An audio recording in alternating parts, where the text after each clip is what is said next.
네, 여러분 반갑습니다. 예, 1992년에 경북대학교에서 그 일본의 학자들을 초빙해가지고 한일 경제 세미나를 한 적이 있습니다. 근데 그때 일본의 교수들이 뭐라고 그러냐면은 일본의 버블이 꺼질 것 같다고 그 얘기를 했어요. 그러니까 일본 경제가 거품이 잔뜩 끼었는데 그 거품이 꺼질 것 같다. 그 얘기를 했어요. 그런데 1992년에요. 일본 경제는 거의 세계를 휩쓸고 있었거든요. 그리고 동경을 팔면은 미국 전체를 살 수 있을 정도로 땅값이 비쌌어요. 부동산. 그래서 일본에서 이 부동산 필승. 그러니까 부동산을 가지고 있으면 일본에서는 부자다. 그런 게 됐어요. 그래서 일본 교수들이 일본 경제의 버블이 꺼질 것이다. 그때 한국 교수들은요, 한국 학자들 하나도 받아들이지 않았어요. 그럴 리가 있나? 일본 경제가 그럴 리가 있나? 전자기술, 자동차 기술이 세계를 지배하고 있는데 어떻게 일본 경제가 꺼진다는 말이냐? 그런데 어떻게 됐어요? 폭삭 가라앉았어요. 다시 말하면 부동산 가격이 반토막이 나면서 많은 기업이 도산을 했고 은행이 도산을 했습니다. 근데 왜 그러냐면요, 그 가장 큰 원인은 인구 절벽이에요. 인구 절벽. 다시 말하면 인구가 고령화돼 가면서 당시 이미 일본은 초고령 사회로 접어들었어요. 초고령 사회라는 건 65세 이상 인구가 인구의 20%를 넘으면 초고령 사회라고 그럽니다. 그런데 지금 일본이 20년 불황이라고 그러는데 그때부터 지금까지 불황이에요. 경제가 살아나지를 않아요. 일본 은행 금리는 0%지요. 금리가 아예 없어요. 왜? 투자가 안 되니까. 그런데 그러면 일본 젊은이들은 어떻게 됐을까? 일본 젊은이들은 지금 취직이 안 돼요. 그래서 일본 앞날이 암울하다 이런 얘기를 하는데 그럼 우리는 어떠냐 말이에요. 현재 대한민국의 인구 구조로 볼 때 앞으로 3년 후 2018년에 인구 절벽에 직면합니다. 다시 말하면 2018년에 근로세대의 수가 줄어들기 시작해요. 근로세대의 수가 줄어들어 1년에 한 20만 명씩 줄어. 그러면 지금 퇴직세대, 노령연금 주고 있는데 그거 줄 수 있을까 하는 문제가 나와요. 다시 말하면 우리가 곧 3년 후면은 인구 절벽에 부딪힙니다. 출산율은 떨어지고 평균 수명은 늘어서 노인의 인구가 점점 늘어서 근로세대는 줄어들게 돼 있어요. 그럼 국가 재정이 어떻게 됩니까? 근로세대가 열심히 일을 해야 세금을 걷어서 노령연금을 주든 국민연금을 주든 해야 될 거 아니에요. 그런데 근로세대가 줄어든다고. 줄어들어요. 그런데 일본 학자들이 뭐라고 그러냐면은 한국은 행복하다 그래요. 한국은 참 다행이다. 뭐 때문에 다행이냐? 일본이라는 교과서가 있으니까. 일본이 지금 당하는 꼴을 봐라. 당하는 꼴을 봐라. 너희들도 3년 후에 인구 절벽에 부딪히는데 그때 어떤 재앙이 일어날지는 일본을 보면 알 수 있다. 지금부터 준비하지 않으면 절벽에 부딪힐 가능성이 있다. 그때는 방법이 없어요. 방법이 없어요. 근로세대가 줄어. 그런데 노인은 늘어. 그러니까 국가재정은 점점 궁핍해져. 그러면 우리는 어떻게 할 것이냐. 다시 말하면 인구 절벽에 대비해서 무슨 자식이 부모를 부양하기 싫어서 않는다거나 국가가 재정 지원을 해주기 싫어서 노령연금을 주지 않는다거나 그런 문제가 아니에요. 줄 수가 없다는 거예요. 주는 방법은 하나 있어요. 국가가 빚을 내서 주면 돼. 한국은행 차입이나 또는 우리 재무부 증권을 발행하거나 해서 국민에게 팔아서 노령연금을 줄 수가 있어요. 그런데 현재 국가가 지는 빚은 누가 갚아야 됩니까? 누가 갚아야 돼요? 네, 우리 후손들이 갚아야 돼요. 안 그래도 지 발등에 불도 못 끄는 후손들이 갚아야 된다고요. 후손에게 빚을 떠는 길이에요. 그래서 우리가 지금 어떻게 해야 되는가 하는 것은 스스로 이제 판단해 보셔야 됩니다. 논어에 이런 말씀이 있어요. 뭐라고 했냐면은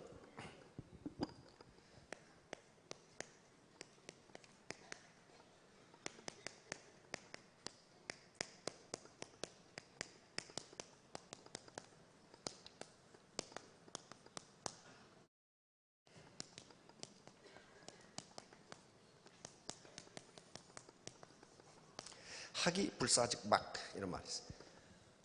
이건 배울 학자니까 여기 이는 빠십니다. 배우되 생각하지 않으면 어둡다 그 말이에요. 배우되 생각하지 않으면 어둡다. 다시 말하면 지식만 흡수하고 자기 주관적인 생각이 없으면 그놈은 멍청이다 그 말이에요. 그놈은 멍청이다.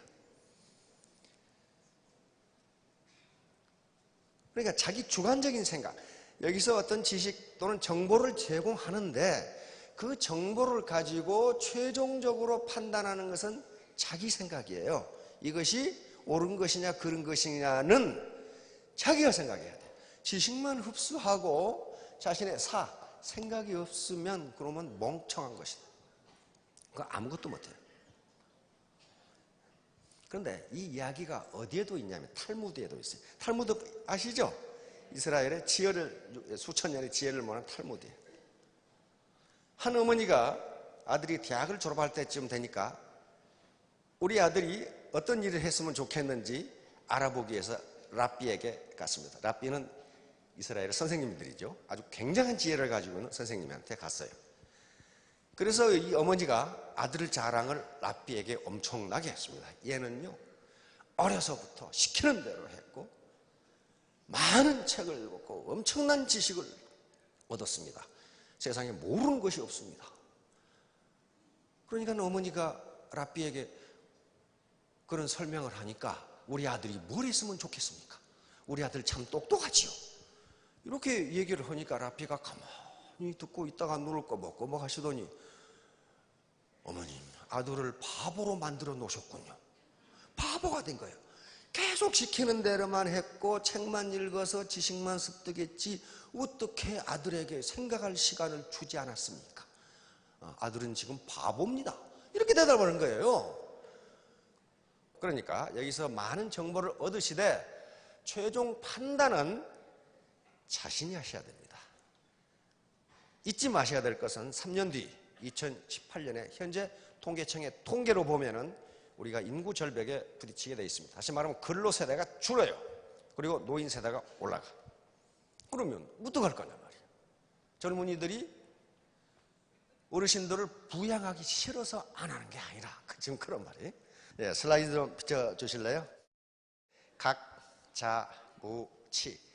각은 뿔각자입니다. 자는 놈자자니까 없을무 이빨치자니까 뿔을 가진 놈은 날카로운 이빨이 없다. 그런 말. 그러니까 반대로 말하면 날카로운 이가 있는 놈은 뿔이 없다.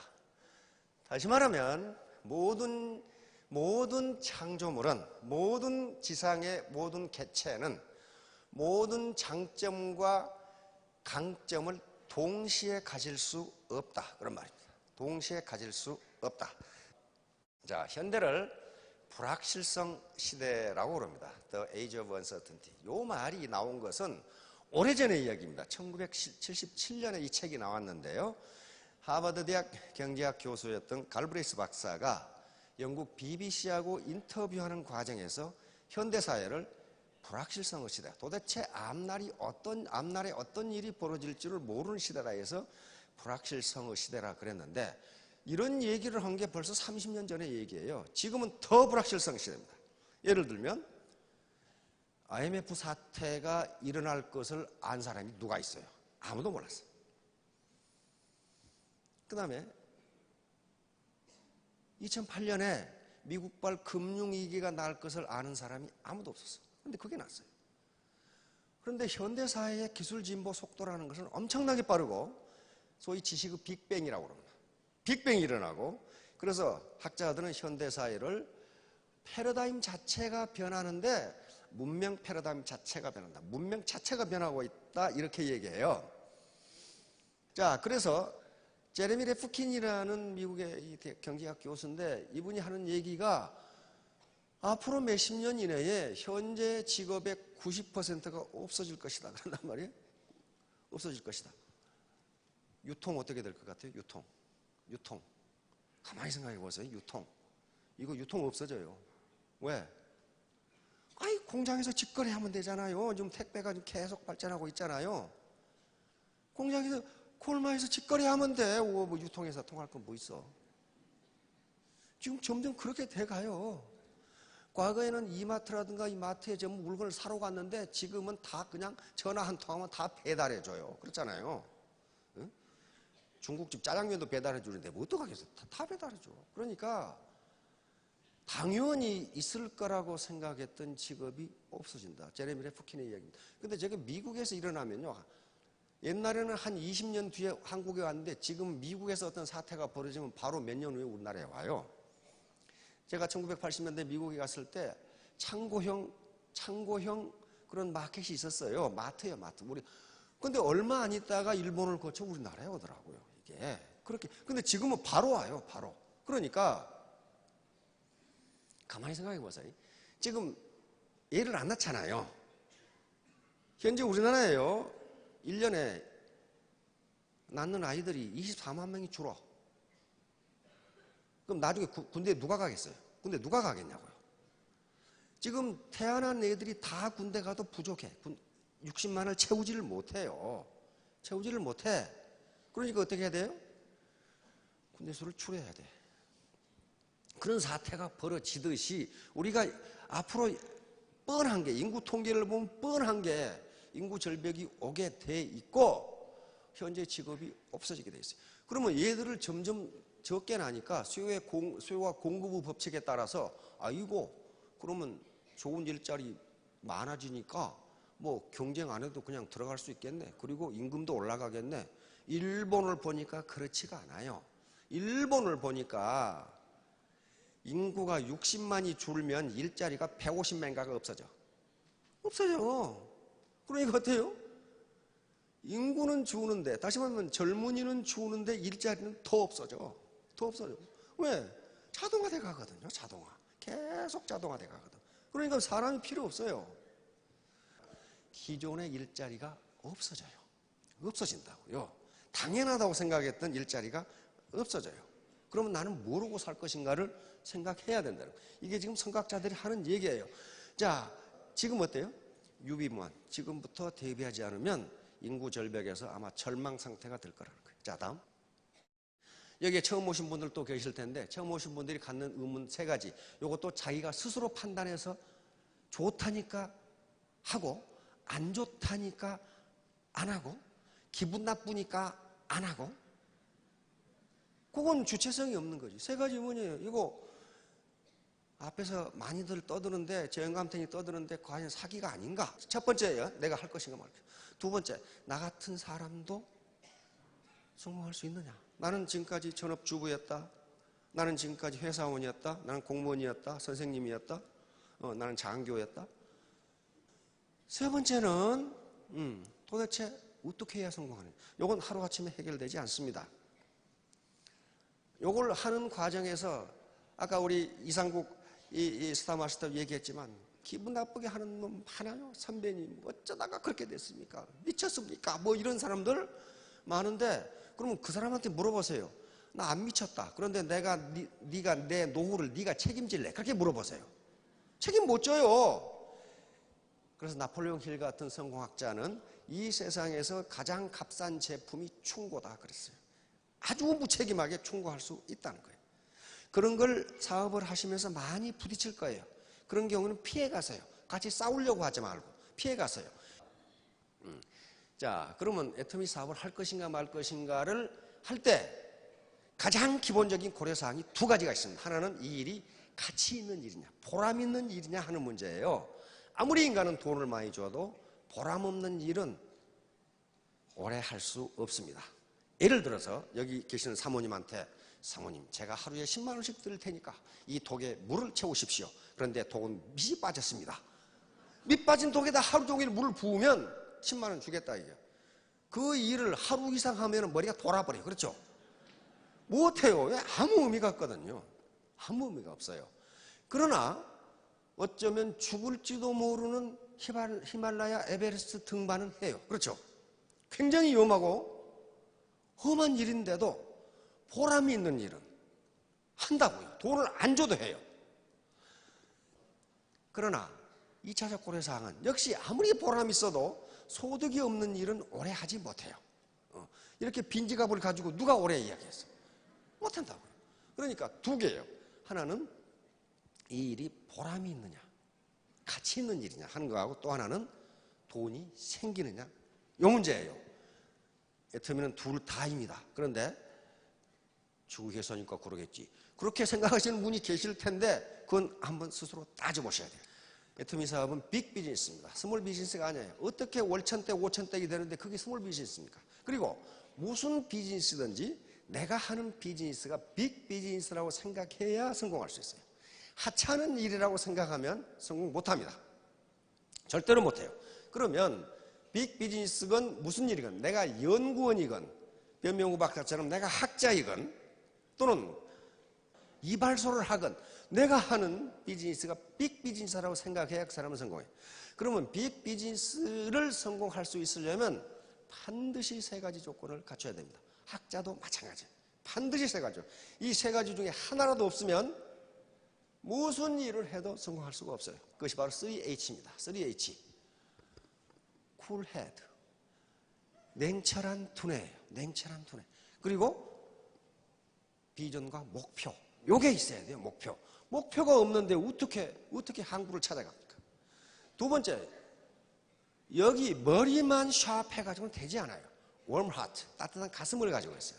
머리만 샤프하고 따뜻한 가슴이 없으면 이 사람은 분명히 사기꾼이 돼요. 분명히 사기꾼이 된다고요.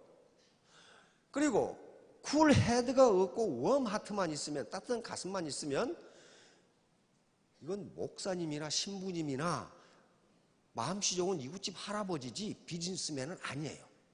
비즈니스 성공할 수 없어요. 세 번째는 핸드입니다. 핸드. 부지런한 손발이 있어야 돼요. 아무리 머리로 생각하고 가슴이 따뜻해도 몸이 움직여주지 않으면 절대로 성공은 안 돼요. 특히 이 애터미 사업은 그렇습니다. 몸이 움직여야 돼요. 몸이.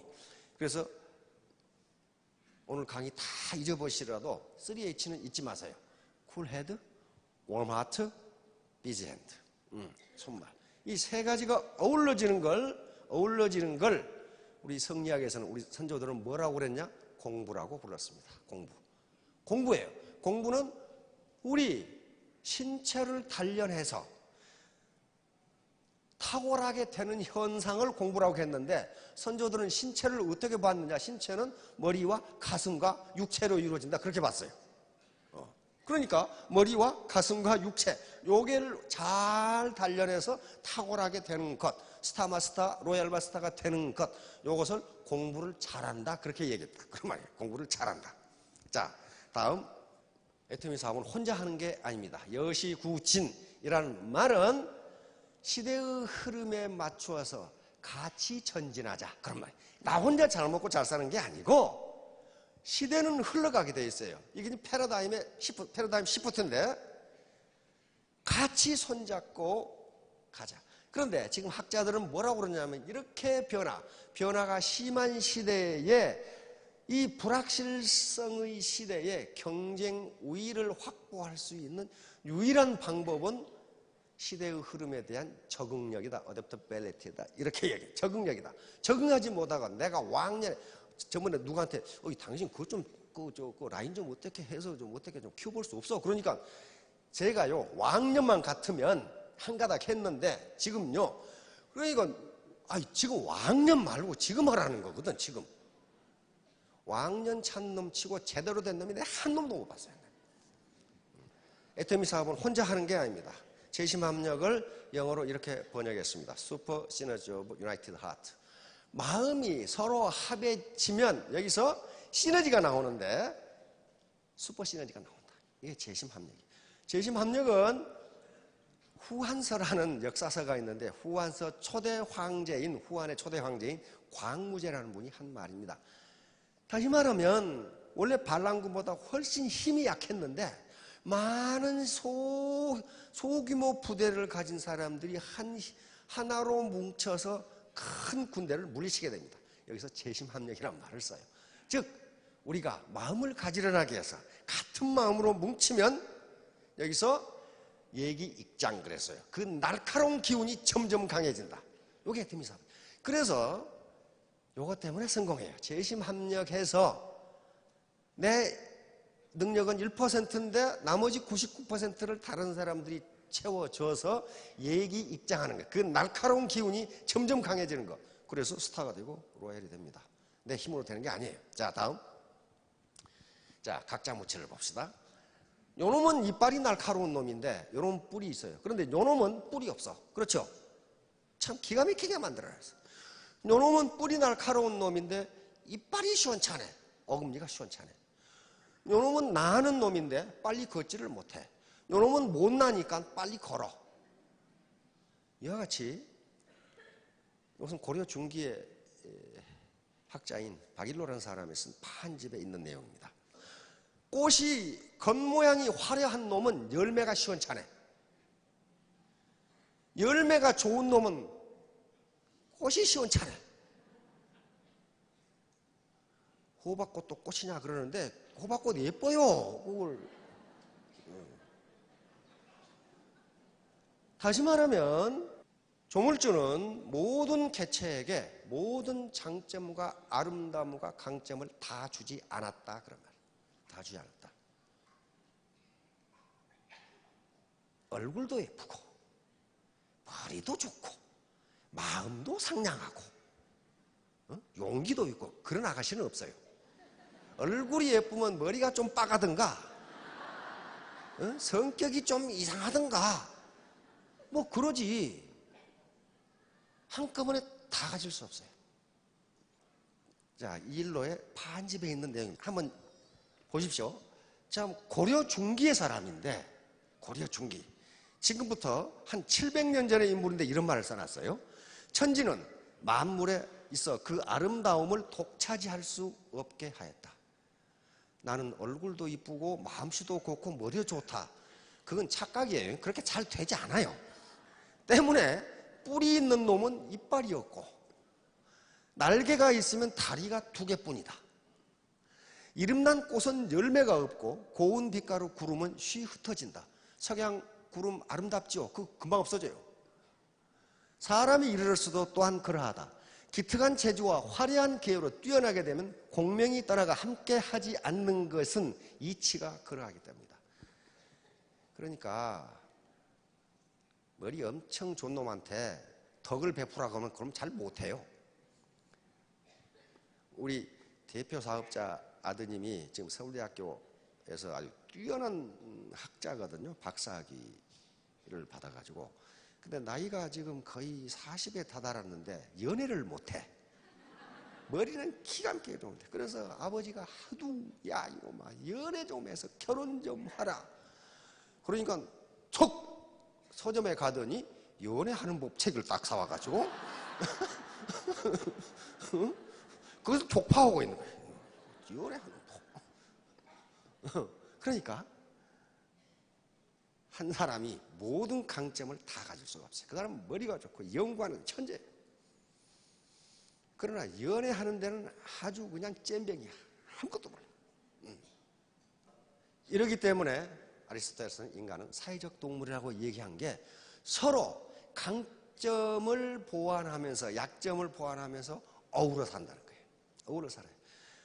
그래서 우리가 사회적 잉여와 생산자 잉여와 소비자 잉여를 얻고 삽니다. 우리는 2개를 다 얻고 있어요. 혹시 여기서 자기가 만든 신발 신고 다니는 분 계세요? 없잖아요. 자기가 만든 옷, 자기가 만든 머리핀, 자기가 만든 목도리, 외국인들은 없잖아요. 다른 사람 누군가가 만든 것을 내가 이용하는 거예요. 이게 사회적 동물이에요. 서로 생산자 잉여와 소비자 잉여를 얻으면서 사는 거예요.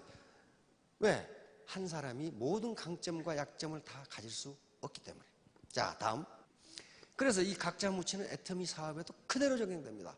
한 인간이 아무리 똑똑해도 그 사람의 모든 걸 다 할 수가 없어요. 내가 똑똑하다고 독불장군처럼 행동하면 그 사람은 실패해요. 왜? 그 사람의 모든 강점을 안 가지고 있어요. 다른 사람이 가지고 있어. 그걸 서로 보완하면 슈퍼 시너지가 나오면서 성공할 수가 있어요. 그래서 바로 각자 묻히 때문에 경청, 말을 들으라고 하는 거예요. 말을 들으라. 생이 지지자는 없다. 생이 지지자는 말은 나면서부터 아는 사람은 없다. 나면서부터 아는 사람은 없어요. 배워서 안단 말이에요. 그러니까 어떤 철학자가 말한 것처럼 난 이걸 항상 얘기하는데 모든 인간은 무식하다. 왜냐하면 지가 아는 것 외에는 모르니까. 그렇잖아요. 의사는 우리 사회에서 최고 지식인으로 칩니다. 그렇죠? 근데 의사 보고 자동차 고치라고 해봐요. 못 고쳐요. 무식하기 짝이 없거든. 응? 무식하기 짝이 없거든. 못 고쳐요. 자, 그렇듯이 우리 속담에 묻는 자는 5분간 바보가 되지만 묻지 않으면 평생 바보가 된다. 바로 그런 거예요. 그 다음에 얼마 전에 제가 청각장애인을 만났는데 대학까지 졸업했어요. 대학까지 졸업했어요. 그런데 요즘 계속적으로 이제 청각장애를 극복할 수 있는 기기가 계속 개발되죠. 그럼에도 불구하고 제약상이 많대요. 그런데 이 사람이 그래요. 청각장애인들은 아는 게 별로 없습니다. 그러더라고. 그래서 아니 대학까지 나왔는데 뭐 아는 게 왜 없냐 그랬더니 그렇지 않다는 거예요. 눈으로 본 거 외에는 모른다는 거예요. 우리가 들어서 할 수 있는 게 굉장히 많아요. 그렇죠? 지금 졸고 계시는 분도 귀로는 들리거든요. 그러니까 안 봐도 지식을 습득하는데 청각장애인 분들은 모른대요. 그것을. 우리가 길거리에 지나가다가 음악이 흘러나오면 아 저건 누구 노래네? 이렇게 하잖아요. 또 모르면 저건 누구 노래지? 그럼 옆에 사람이 가르쳐줘. 그 이선희 노래 아니냐? 이렇게 가르쳐주면 그게 지식이 돼요. 근데 청각장애인들은 그게 안 된답니다. 그래서 자기가 책으로 봐서 얻은 지식 외에는 모른대요. 그런데 더 문제인 것은 지금은 그런 어떤 물리적 장애에 대해서는 그걸 극복할 수 있는 기기가 많이 개발되는데 문제는 심적 청각장애자예요. 남의 말을 안 들으려고 하는 사람이에요. 안 들으려고 하는 사람은 평생 얻는 게 없어요. 자, 다음. 자, 그래서 열심히 들으라는 것은 굉장히 많습니다. 이 말은. 도로시 린드 딕스라는 분은 미국 19세기 미국의 인물인데요. 그 당시만 하더라도 미국에서 이 노이로제나 정신병은 미친놈이라고 취급을 했어요. 그래서 사람 취급을 안 했단 말이에요. 그런데 이 사람이 그것도 병이다. 이거 병이면 고쳐야 될 거 아니냐. 그래서 오늘날 심리치료, 정신병원을 만든 최초의 인물이 이 도로시 딕스라는 인물입니다. 그러니까 뭐라고 그랬어요? 대중에게 다가서는 지름길은 그들에게 혀를 내미는 것이 아니라 귀를 내미는 것이다. 내가 상대방에게 어떤 달콤한 말을 한다 해도 상대방 입장에서는 자기가 말하고 싶어하는 얘기 절반만큼도 흥미가 없다.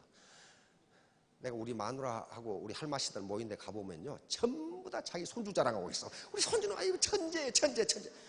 그런데 자기는 흥미가 있어 말하는데 다른 할마씨들은 그 손주가 큰 것을 본 적이 없어.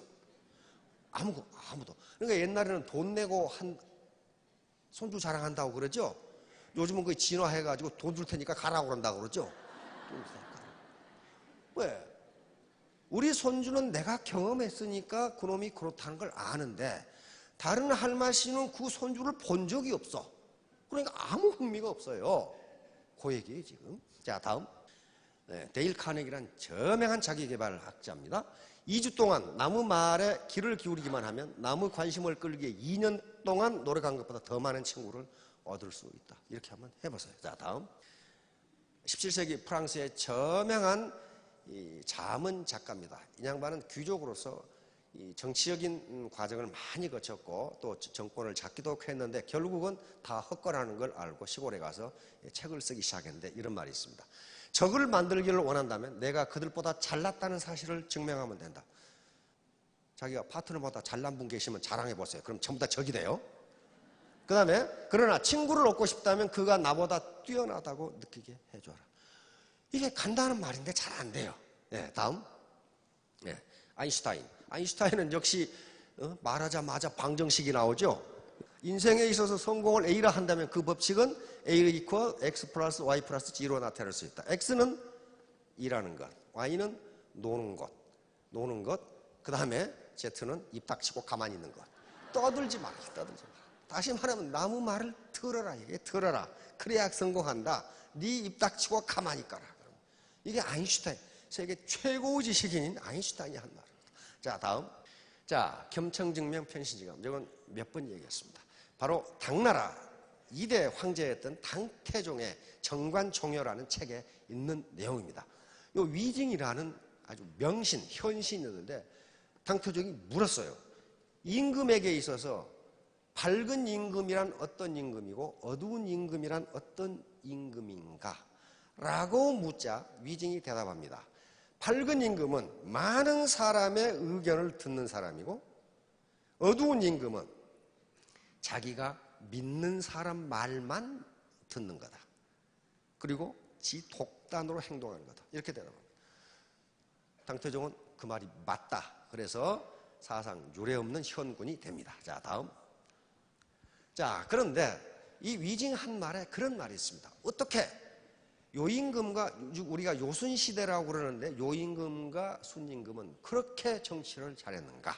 그러자 위징이 대답합니다. 그분들은 사방문을 다 열어놓고 나무꾼, 꼴꾼까지의 이야기도 다 들었다. 그러니까 그 다음에 현신들의 이야기도 다 들었다. 다 들으니까 현신들이 농간을 부려도 알 수가 있고, 그리고 밑에 아래 백성들이 현재 삶이 어떤가도 알 수 있었다.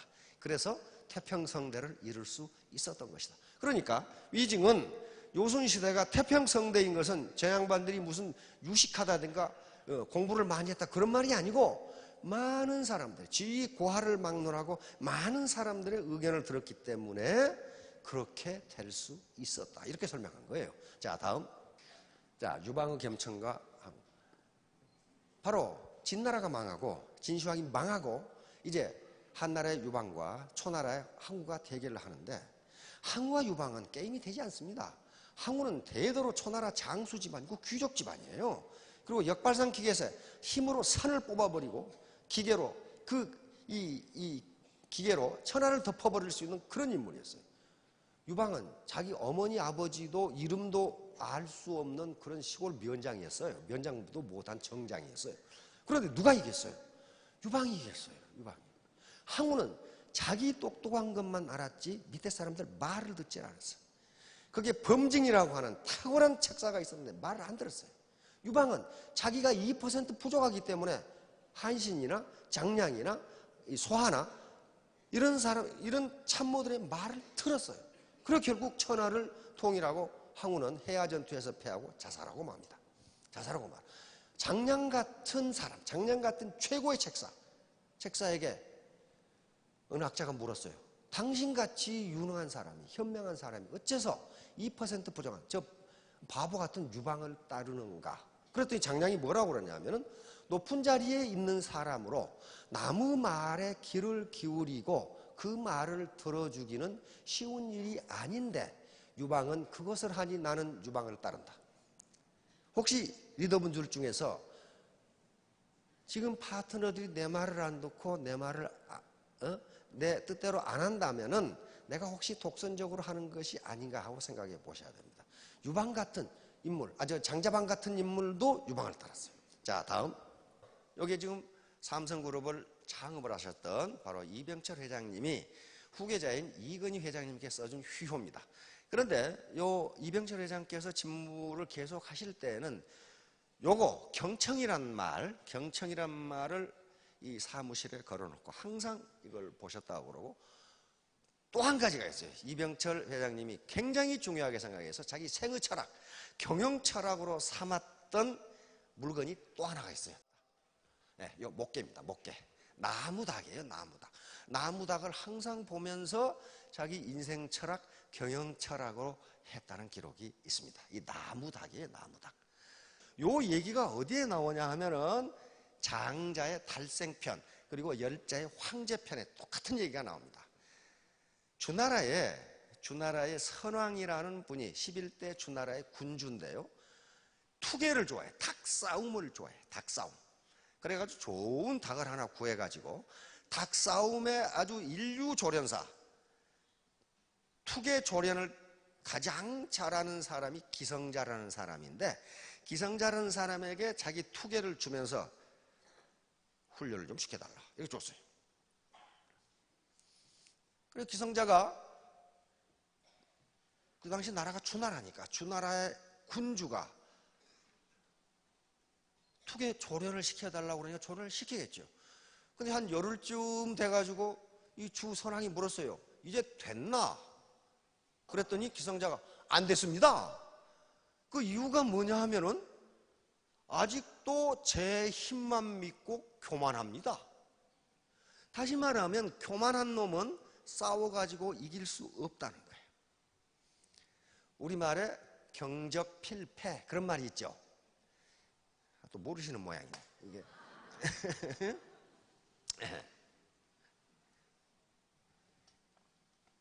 경적필패라는 말은 적을 가볍게 보면 반드시 진다는 얘기거든요.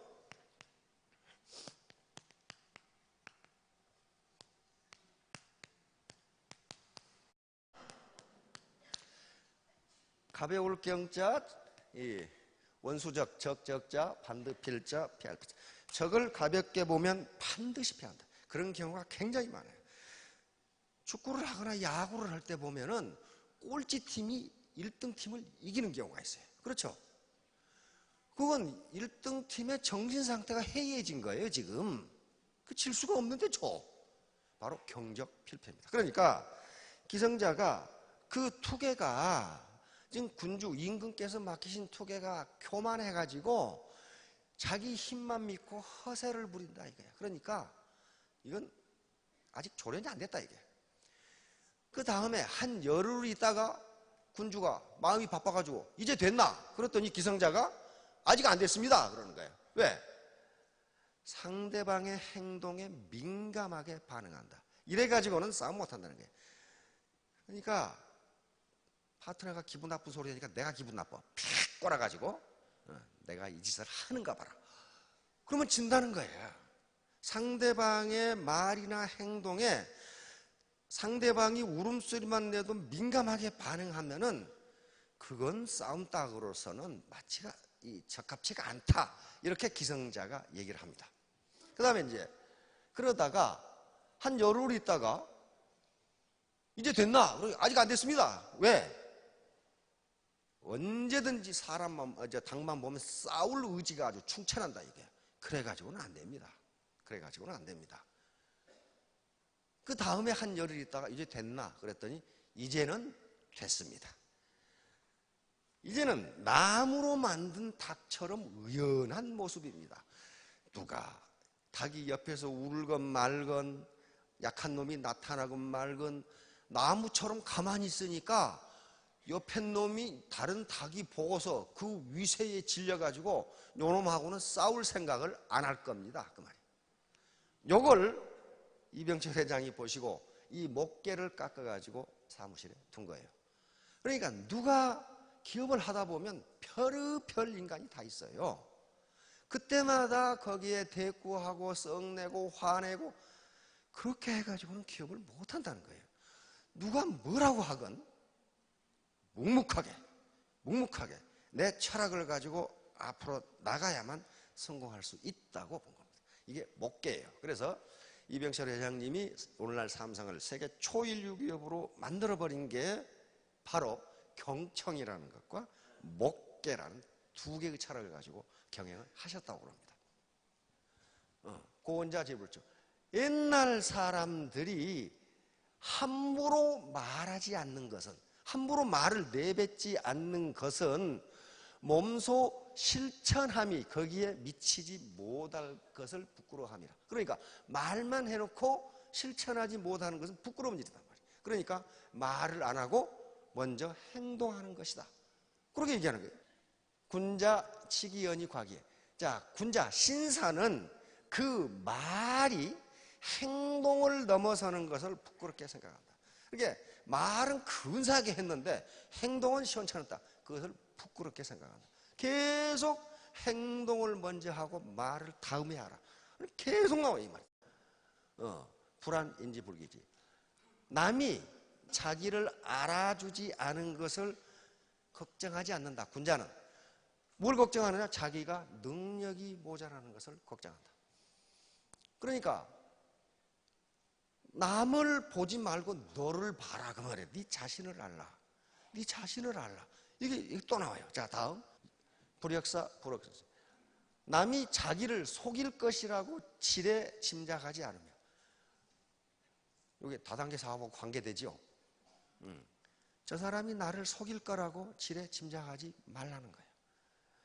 그 다음에 남이 나를 믿지 않을 것이라고 미리 억측하지 않으면서도, 내가 이 말하면 저놈 안 믿겠지, 그렇게 억측하지는 않는데 그 뒤에 말이 중요해요. 항상 사태를 먼저 파악한 사람은 현명한 사람이다. 저 사람이 지금 어떤 심성을 가지고 있는지를 먼저 파악하면 설득할 수 있어요. 자, 다음 기불칭기력 칭기되게. 이 기는 천리마입니다. 천리마 기자인데, 천리마는 그 힘 때문에 칭찬을 받는 것이 아니라 그 덕 때문에 칭찬을 받는다. 다시 말하면 내 누군가가 학력이 높기 때문에 그 사람을 존경하고 우러르고 칭찬하는 것이 아니고 그 사람 덕, 여기서 덕은 능력이라든가 그 사람의 덕성을 의미합니다. 품성이 어떻게 되어 있는가에 따라서 그 사람을 칭찬한다. 다시 말하면 꼭 학력이 높고 경력이 좋고 뭐가 좋고 해서 그 사람을 칭찬하는 것이 아니다. 그 사람의 행동, 그 사람의 인품을 보고 그걸 칭찬하는 것이다. 천리마는 굉장히 길이 잘 떨어진 말이라고 그럽니다. 힘도 센데 힘만 세가지고 길이 안 떨어지면요, 그건 천리마를 탈 수가 없는 거예요. 자, 그 얘기입니다. 부실임, 역부실언. 이 말은 굉장히 많이 쓰는 말인데요. 더불어 이야기할 만한 상대인데도 그 사람과 더불어 이야기하지 않으면 그 사람을 잃어버린다. 내가 누구에게 좀 이 권장을 해야 되겠는데 그 사람이 이야기할 만한 사람인데 안 하면 그 사람을 잊어버린다. 그리고 그 사람이 얘기할 만한 사람이 아닌데도 그 사람과 더불어 얘기하면 그 말을 잃어버린다. 다시 말하면 시간 낭비다. 시간 낭비. 시간 낭비하는 케이스가 몇 케이스가 있습니다. 가장 이 전형적인 케이스가 사이코패스하고 얘기하는 거예요. 그 어떤 학자, 연구하는 거, 미국 학자가 연구하는 거 보니까 100명 중에 1명은 사이코패스랍니다. 근데 사이코패스는요, 굉장히 똑똑합니다. 굉장히 똑똑하고 굉장히 논리적이에요. 그래서 평소 회사 생활도 잘하고 주변으로부터 칭찬이 잦아요. 그런데 사이코패스는 특징이 뭐냐 하면은 감정이입 능력이 제로예요. 그 사람이 그렇게 하고 싶어서 그런 게 아니라 DNA 자체가 감정이입 능력이 없어요. 다시 말하면 내가 저 사람에게 피해를 주면 보통 감정이입 능력이 있는 사람은 마음이 좀 짠해요. 짠한데 사이코패스는 그런 게 없어요. 모든 걸 자기 중심으로 생각해요. 자기 중심으로. 전혀 없어. 그래 굉장히 논리적이고 합리적인 것 같은데 감정이입 능력이 없기 때문에 굉장히 짠이네 나중에. 그래서 나중에 그 토의에서 그러더라고. 그러면 사이코패스를 어떻게 합니까? 그랬더니 정신병 학자, 의학자가 방법이 없습니다. 그런 사람은 멀리하는 도리밖에는 없어요. 그러더라고. 멀리하는 도리밖에는 없어요. 왜? DNA 자체가 감정이입 능력이 없다 이게. 우리가 아름다운 꽃을 보면 아름답다고 느끼지요. 그것은 꽃의 감정이 나한테 온 거예요. 이게 감정이입이에요. 또 텔레비전에서 나하고 아무 상관도 없고 그것이 픽션이란 걸 아는데 슬픈 스토리를 보면 내가 슬퍼져. 그렇잖아요. 그게 감정이입이에요. 근데 사이코패스는 그 능력이 없어요. 아무리 슬픈 장면을 봐도 슬프지가 않고 아무리 기쁜 장면을 봐도 기쁘지가 않아요. 언제만 기쁘냐? 나에게 이익이 될 때만 기뻐요.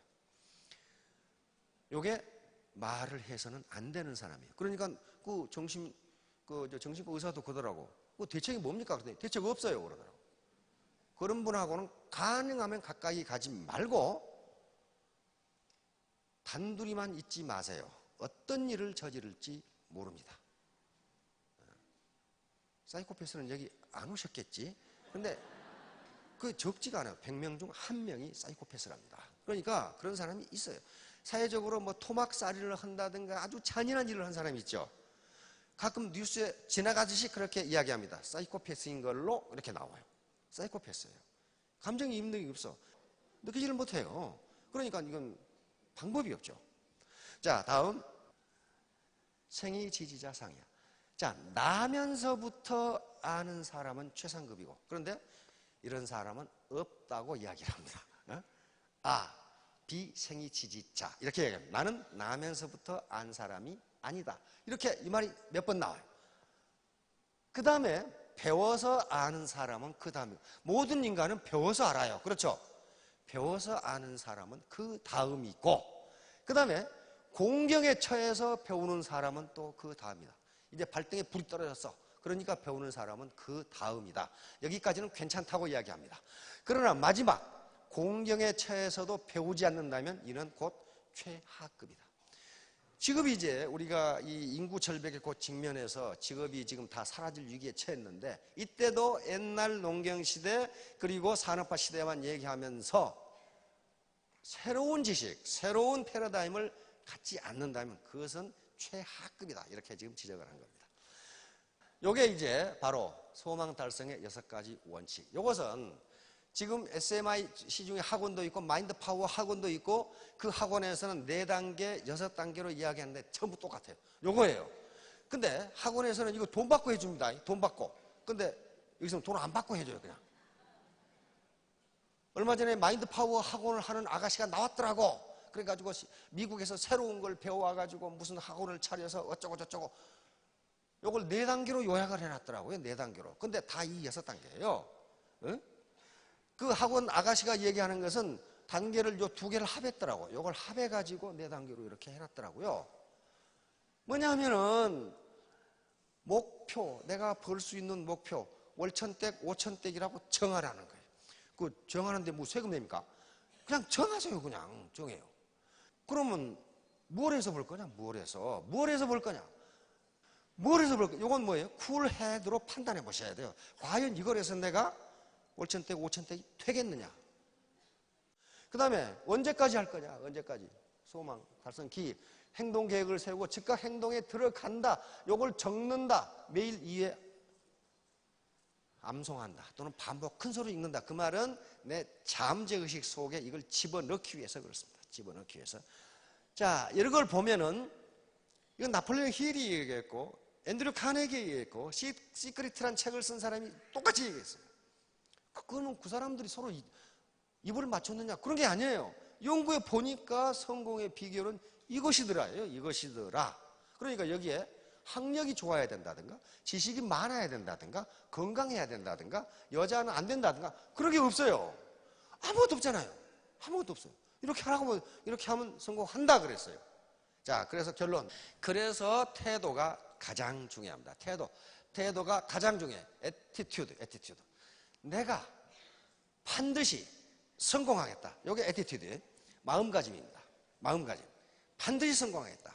그러면 내가 어떻게 할 것인가는 방법론은 스스로 찾으면 되는 겁니다. 자, 3년 후, 5년 후에 모두 스타마스터, 로얄마스터가 되시기 바랍니다. 예, 감사합니다.